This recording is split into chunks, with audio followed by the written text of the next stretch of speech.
In Kampala, Daniel could feel something changing in his home. Lindayo, the woman he had once laughed and danced with, was no longer the same. At first, he thought maybe it was stress, maybe she was just tired from work, or maybe life was weighing her down. But as days turned into weeks, the warmth between them began to fade. She avoided his touch, turned away at night, and found excuses every time he tried to get close. Daniel would come home with little gifts, hoping to see her smile the way she used to. Sometimes he'd cook her favorite meal or suggest they take a walk, just the two of them. But Lindayo always found a reason to say no. "I'm tired," she'd whisper, or "not tonight." Her words were soft, but the distance in her eyes cut deeper than a blade. The silence in their bedroom grew heavier each night. Neighbors began to notice the shift, whispering in corners, their voices carrying stories Daniel wished he hadn't heard. "Lindayo is no longer the same," they murmured. Some even hinted that another man might be stealing her attention. But Daniel refused to believe it. He told himself love is patient, love can heal. Still, behind his gentle smile, his heart was breaking a little more each day. He clung to hope, praying that one morning he would wake up and find the old Lindayo beside him again, the one who used to hold him close and make him feel like he was her whole world. One quiet evening in Kampala, Daniel was sitting on the sofa reading the newspaper when Lindayo suddenly walked in with a strange look in her eyes. Without any warm conversation, without even sitting beside him, she blurted out, "I want a baby now." Daniel froze. For a moment, he thought he had misheard her. Baby. After months of coldness. After nights of turning her back on him and pushing him away. His heart raced with confusion. He slowly lowered the paper and looked at her face, searching for some sign of love, some softness. But all he saw was urgency, almost desperation. He tried to smile gently. "Lindayo," he said softly, "you've been distant for so long. You don't even hold me anymore. And now suddenly you want a child." His words were calm, but inside his chest felt heavy. Lindayo avoided his eyes. "We've been married long enough. People are talking. My family keeps asking when we will have children. I don't want to wait anymore." Her voice was sharp, like she was giving a command, not sharing a dream. Daniel sat in silence. Every memory of her excuses, "I'm tired, not tonight, I don't feel well," replayed in his head. And now, suddenly, she wanted to bring life into the world. Something didn't add up. Neighbors had already whispered that Lindayo was acting strange. And now Daniel could feel in his bones that something was wrong. Was this about love? Or was it about covering something up? He wanted to ask her directly, to demand answers, but he swallowed his questions. Instead, he nodded slowly, pretending to accept her request. Deep inside, though, his trust had cracked. That night, lying in bed beside her, Daniel stared at the ceiling while Lindayo slept peacefully. His mind was full of storms. Why now? What is she hiding? He turned his face toward her and whispered in the darkness, "If this is truly love, I will know. And if it's a lie, the truth will find its way out." The decision was already forming in his heart. He would stay quiet for now, but he would watch closely, because sometimes silence speaks louder than questions. One Saturday morning, Daniel went to the busy market in Kampala to buy vegetables and fresh fish for dinner. The air was filled with the smell of roasted maize and the loud bargaining of women calling out their prices.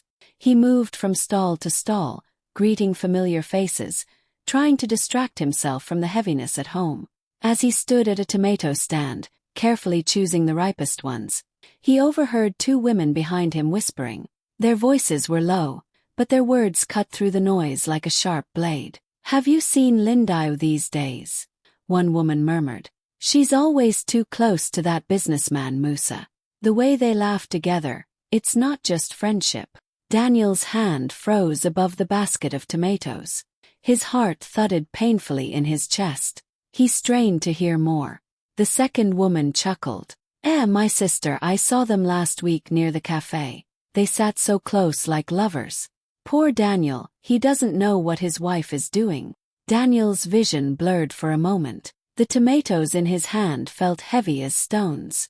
He wanted to turn around, to shout at them to stop, to defend his wife's name.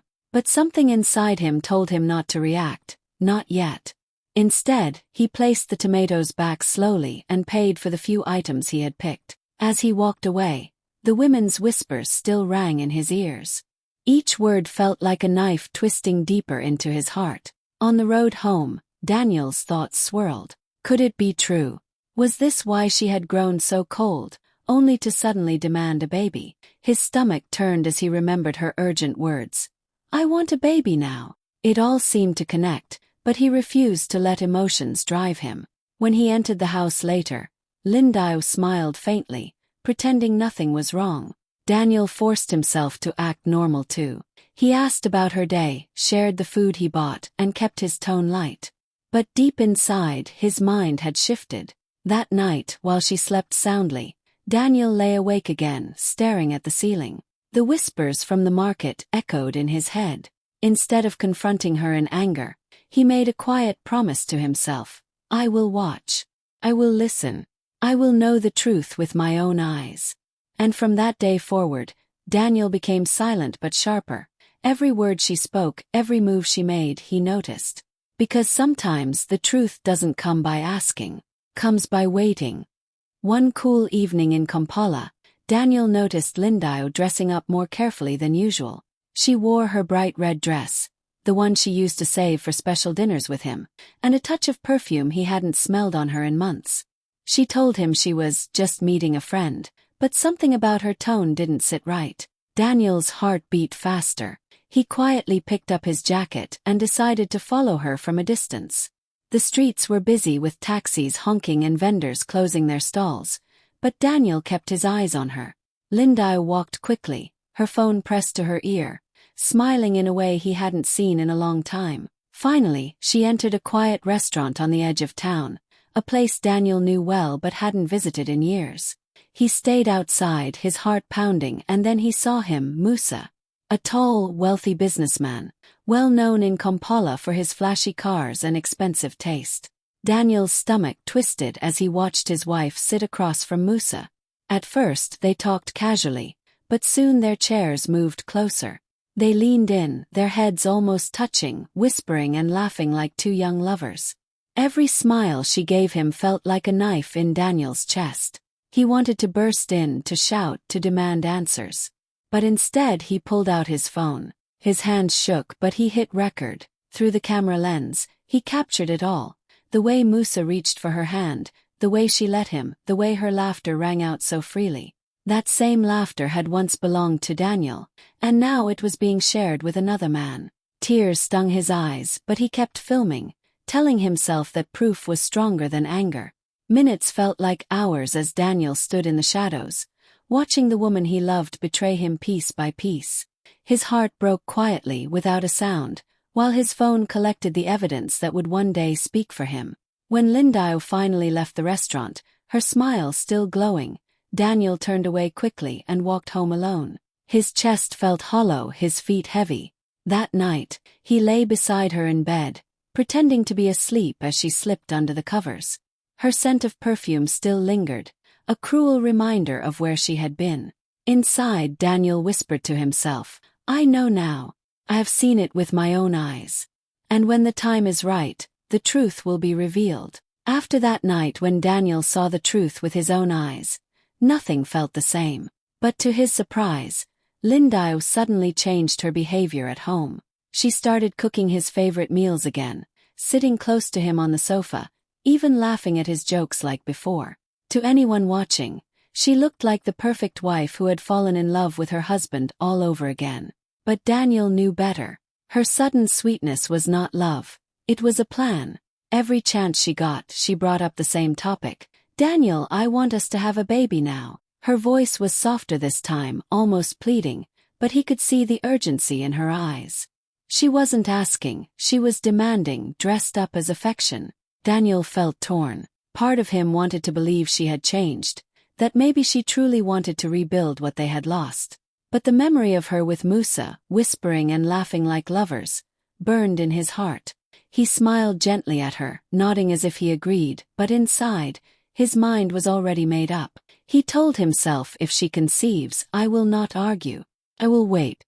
And the very moment the baby is born, I will do a DNA test. Then the truth will be clear to everyone, not just me. From that day forward, Daniel played his role carefully. He responded to her affection, let her believe she had fooled him, and even allowed her to dream aloud about baby names and nursery colors. But when she wasn't looking, he was preparing quietly. He asked discreet questions at the hospital about DNA testing, learning the process, the cost, and how to collect samples without drawing attention. At night, while Lindio slept peacefully beside him, Daniel would stare at the ceiling, his thoughts heavy. He didn't want to be the man who doubted his wife, but her lies had already planted doubt so deep in his heart that he couldn't ignore it. This wasn't just about love anymore. It was about truth, dignity, and protecting himself from being trapped in her deception. He whispered to himself in the darkness, "If this child is mine, I will love it with all I have. But if it is not, I will not be a fool. I will not raise another man's blood while mine is mocked." And so Daniel waited, patient on the outside, but inside sharper than ever, ready for the day the truth would reveal itself. One sunny afternoon, Daniel came home to find the house full of noise. Lindio's sisters were clapping their hands, her mother was ululating, and neighbors were rushing in with wide smiles. At the center of it all stood Lindio, glowing with excitement, her hands pressed against her stomach. "I'm pregnant!" she shouted, her voice filled with triumph. "Finally, Daniel and I are going to have a child." The room erupted. People hugged her, women danced, and even the elders blessed the news. Her father patted Daniel on the back, saying proudly, "At last, my son, you have proven yourself." The word stung Daniel like poison. Proved himself, as if he had been the problem all along. Daniel forced a small smile, nodding politely to everyone, but deep inside, his chest was tight. He wanted to scream the truth, to show them the video he had kept hidden, to tell them what he had already seen with his own eyes. But he stayed quiet. Now was not the time. Lindio walked around the room like a queen, receiving praises. She looked at Daniel with a smug smile, as though she had achieved victory. "We will give our families an heir," she announced proudly. Everyone cheered again, their joy filling every corner of the house. But Daniel's mind was elsewhere. While they celebrated, he was already planning. He remembered his promise to himself, "If she conceives, I will test. The truth will not stay hidden." The next day, while Lindio was still busy calling relatives and friends to share the news, Daniel quietly went to the hospital with her reports. He spoke politely with the staff, asking about how to collect DNA samples after birth. He took notes carefully, his face calm, hiding the storm inside. At night, when Lindio rested her head on his chest, talking about baby names and colors for the nursery, Daniel stroked her hair gently. To her, he looked like the perfect loving husband, but in his mind he whispered silently, "Smile while you can, Lindio. Dance while you can. Because one day soon, the truth will silence every cheer around you." And so, while the whole family celebrated new life, Daniel quietly prepared for the truth that would either heal him or break everything apart forever. The day finally came when the cries of a newborn filled the hospital room. Lindio held the baby proudly in her arms, smiling from ear to ear as her family surrounded her with songs and blessings.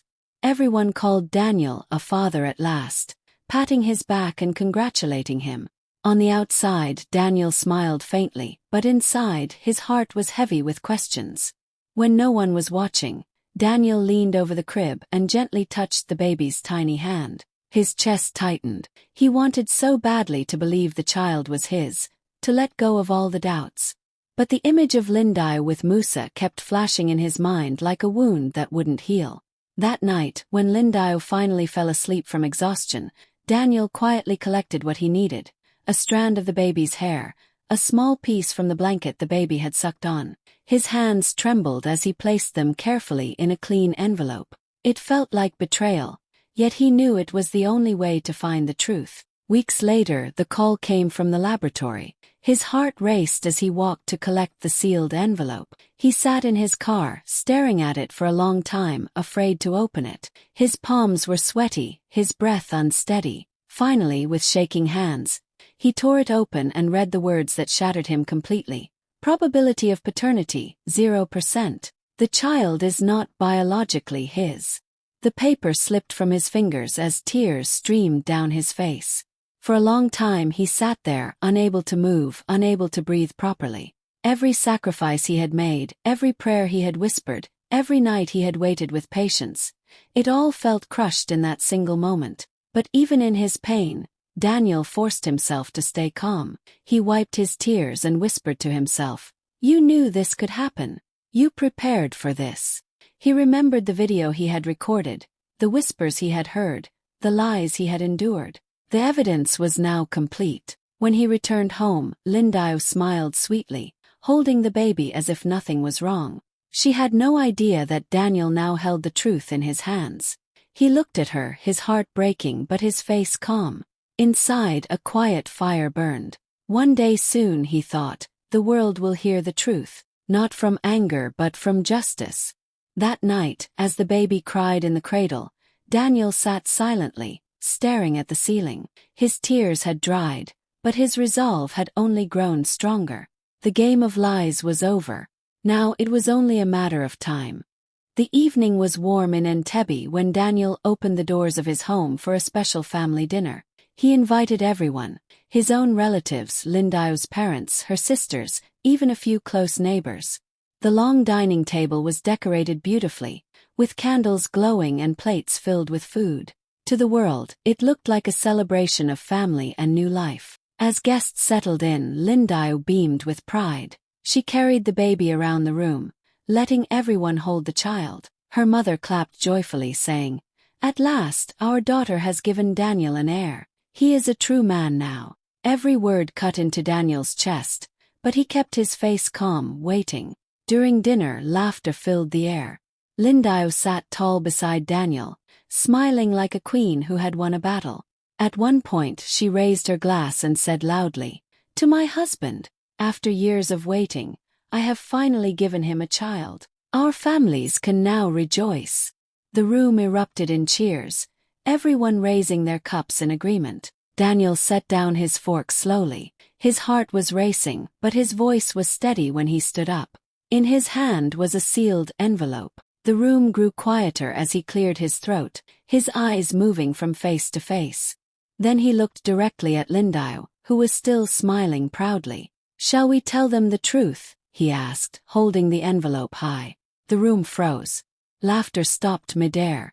Lindio's smile faltered for the first time that evening. Her eyes darted toward him, then to the envelope, then back to him. "What truth?" she asked nervously, her voice trembling. Daniel scanned the faces of both families, some curious, some already uneasy. "Tonight, you all celebrate a lie," he said firmly. "And it is time everyone knows." The air grew heavy, the only sound the crackle of the candles. Lindio shifted uncomfortably, clutching the baby closer to her chest. Her father leaned forward, frowning. "Daniel, what are you talking about?" Daniel took a deep breath, his hands steady despite the storm in his chest. "I have been silent for months. I have watched, I have waited. But the time for silence is over." Gasps rippled through the room. All eyes turned to Lindio, who now looked pale and shaken. She opened her mouth to speak, but no words came out. Daniel placed the envelope on the table, his voice low but sharp. "Since my wife is so proud of her truth, let us open it in front of everyone." The room was filled with tension so thick you could almost touch it. And in that silence, Daniel prepared to break the world wide open. The room was silent as Daniel slowly opened the envelope. The crinkle of paper echoed louder than the voices that had filled the dinner just minutes before. Everyone leaned forward, their eyes wide, waiting. Lindio shifted uneasily in her chair, forcing a weak smile as if nothing could touch her. Daniel unfolded the paper and cleared his throat. His voice shook for only a second, then grew strong. "These are the DNA results of the child you all celebrate tonight." He paused, his eyes scanning the room. "The test shows I am not the father." Gasps ripped through the hall, plates clattered, chairs scraped the floor as people turned to look at Lindio. Her mother covered her mouth, stunned, while her father's face turned red with shame. The baby, sensing the tension, began to cry loudly, breaking the silence. Lindio jumped to her feet, her voice trembling. "Daniel, how dare you? You're lying!" she shouted, but her words were weak, filled with panic. Daniel did not flinch. Calmly, he pulled out his phone and connected it to the television. "If you think I'm lying," he said coldly, "then let us watch together." The screen lit up, and there she was, Lindiwe in her red dress, leaning close to Musa at the restaurant. The video showed them laughing, whispering, Musa holding her hand, their faces too close to be innocent. The evidence was undeniable. The room erupted in murmurs, gasps, and whispers of disbelief. Lindiwe's knees buckled, and she collapsed back into her chair, clutching the edge of the table for support. Her face drained of color, her lips trembling as tears welled up in her eyes. Her mother hid her face in her scarf, ashamed, while her father shook his head slowly, unable to meet anyone's eyes. Neighbors whispered harshly. So the rumors were true. She betrayed Daniel. How could she bring such shame? Every word pierced through the air like knives. Daniel stood tall, his hands no longer shaking. He looked at her one last time, his voice steady but heavy with pain. "You asked me for a child, but you gave me betrayal. You wore my name, but gave your heart to another. Tonight, I return your lies to you, before everyone you deceived." Lindiwe sobbed, her pride crushed, her secret laid bare. The woman who had once gloated in front of everyone now sat broken, while her parents bowed their heads in silence. And Daniel, though hurting deeply, felt a quiet strength rise within him. The truth was out. The burden was no longer his to carry. The days after the shocking dinner in Entebbe were heavy, but also freeing for Daniel. He no longer had to carry the weight of secrets or whispers. Everyone knew the truth now. With calm determination, he filed for divorce. He told himself, "I will not stay in a marriage built on lies." It was painful, yes, but it was also the first step toward peace. Lindiwe tried to fight at first, begging, crying, even blaming him for embarrassing her. But her words had no power anymore. The families had seen the DNA test, they had seen the video. There was no hiding. Musa, the man she thought would stand by her, denied everything. He claimed he had never promised her anything, and within days, he disappeared, leaving her completely alone. The once proud Lindiwe, who had gloated in front of everyone, now sat in her parents' home with nothing. The baby on her lap reminded her daily of the choices she had made. The same neighbors who once envied her beauty now whispered about her downfall. She realized too late that her lies had destroyed not just her marriage, but her reputation, her respect, and her future. Daniel, though still carrying the ache of betrayal, began to heal. He poured his energy into his work, his faith, and rebuilding the life he almost lost to her deception. People looked at him with respect, admiring his patience and dignity. He had suffered quietly, but when the time came, he let the truth speak louder than his pain. As he walked away from the ashes of his marriage, Daniel knew one thing for sure. He was free. Hurt, yes, but free. And in that freedom, his dignity shone brighter than any lie ever could.